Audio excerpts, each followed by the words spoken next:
Imagine an island cut off from the world by the worst storm in living memory, where evil arrives wearing a friendly smile.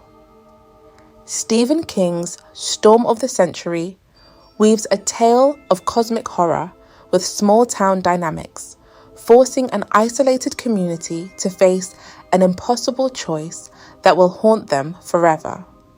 The story begins in the tight-knit community of Little Tall Island, Maine, where life moves at its own peaceful pace.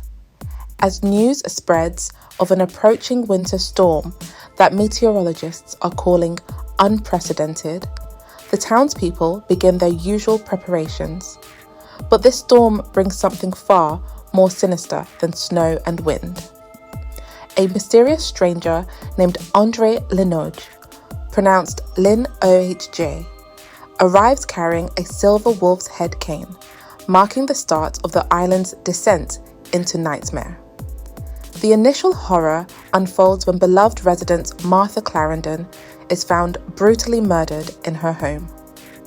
Written on her wall in blood are the words, "Give me what I want and I'll go away."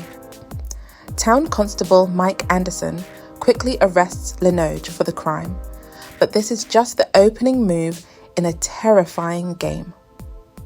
As the storm intensifies, all routes to the mainland are cut off, leaving 800 residents trapped with an entity that's far from human.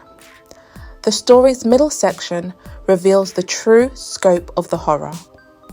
Linoge begins to demonstrate supernatural powers that defy explanation. From his jail cell, he drives townspeople to suicide by forcing them to confront their darkest secrets. He invades dreams, revealing intimate knowledge of every sin and shame hidden behind the island's respectable facade. The storm worsens, and Mike Anderson and town manager Robbie Bills gather everyone in the local church for safety. But no building can protect them from Linoge's influence. Through shared visions, Linoge reveals his true identity. He is an ancient wizard whose powers stretch back centuries. His appearance is deceptively ordinary, a tall man with graying hair and penetrating eyes, wearing a long black coat and carrying his signature silver wolf's head cane. But this mundane exterior masks an entity of immense supernatural power. The name Linoge itself is revealed to be an anagram of legion, suggesting a connection to biblical demons and hinting at his vast, possibly infinite nature. As a wizard in King's universe, Linoge shares characteristics with other powerful supernatural figures like Randall Flagg from The Stand and the Crimson King's followers.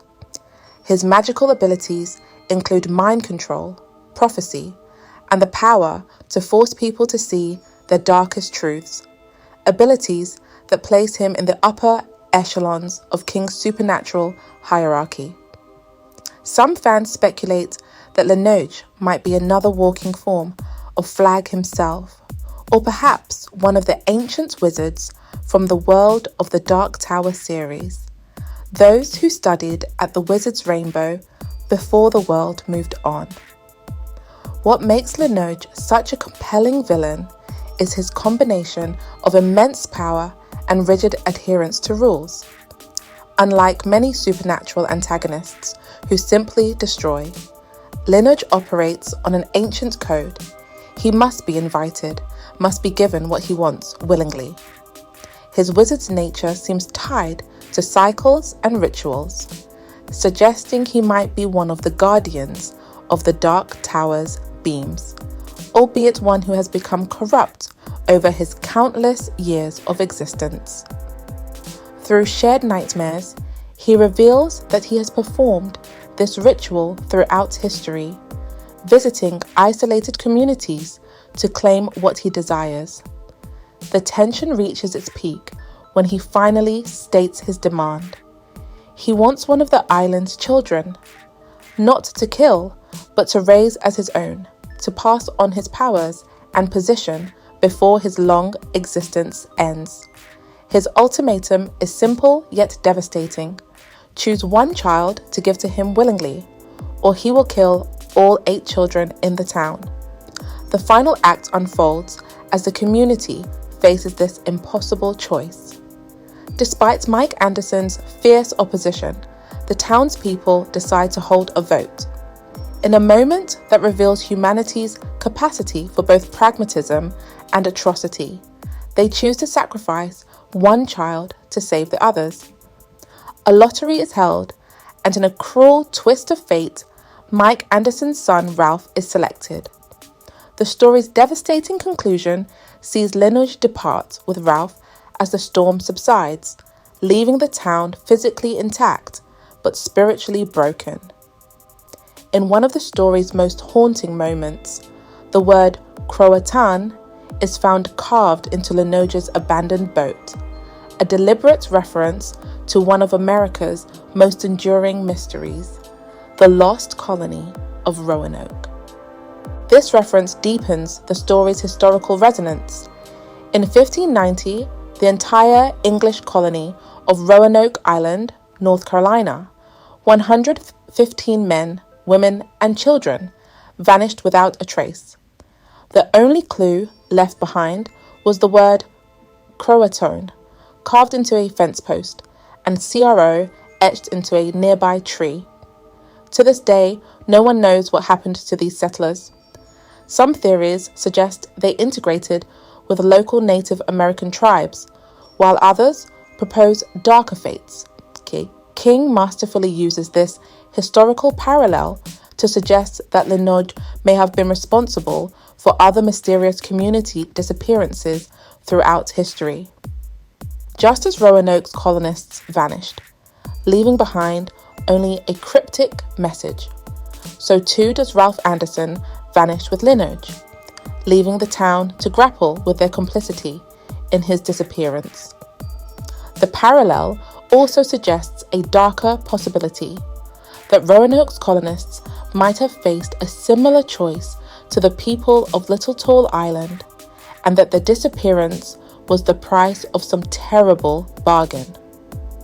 Mike and his wife separate, unable to live with their loss, and many residents abandon the island, haunted by their complicity in the decision. The community's moral fabric, once so tightly woven, unravels completely. Linoge's character represents one of King's most sophisticated takes on the wizard archetype. Unlike the flashy magic users of fantasy fiction, Linoge's power lies in his patience and psychological manipulation. He understands that true power comes not from magical displays, but from forcing people to confront their own capacity for evil. His age is never explicitly stated, but through visions he shares with the townspeople, we see him in ancient Rome, medieval Europe, and colonial America, suggesting he might be as old as human civilization itself. The wizard's wolf's head cane serves as both his magical focus and a symbol of his predatory nature. Like a wolf, he circles his prey, isolates them, and then strikes when they're at their weakest. Yet there's also a tragic quality to Linoge. His need for an heir suggests that even beings of immense magical power must face their own mortality. Perhaps most chilling is Linoge's cat-like hiss when revealing his true nature, a characteristic that draws direct parallels to other supernatural beings in King's universe. This feline quality connects him to the vampiric creatures in Sleepwalkers, who similarly disguise themselves as human but reveal their true nature through cat-like hisses and movements. It also echoes the supernatural predators in Cat's Eye and the terrifying transformations in Pet Sematary, where the resurrected often display feline characteristics before attacking. Even the low men in Hearts in Atlantis occasionally demonstrate cat-like traits when their human disguises slip. This recurring motif in King's work suggests a connection between feline characteristics and ancient predatory evil, beings that appear human but harbour something far more primitive and dangerous beneath their surface. This complex characterization, combined with his vast supernatural abilities and psychological insights, makes him one of King's most formidable and unforgettable villains. King masterfully explores the darkness lurking not just in supernatural evil, but in the human capacity for rationalized atrocity. The story resonates deeply with our modern era, where communities often face complex moral decisions with no clear right answers. Through Linoge, King shows us that sometimes the most terrifying monsters aren't those that threaten our lives, but those that force us to confront the darkness within ourselves. If you enjoyed this analysis of Stephen King's Storm of the Century, don't forget to like this video and subscribe to the channel for more deep dives into classic horror and thought-provoking stories. Hit that notification bell to stay updated on new releases and share your thoughts in the comments below. What would you have done if faced with Linoge's terrible choice? Thanks for watching, and I'll see you in the next video.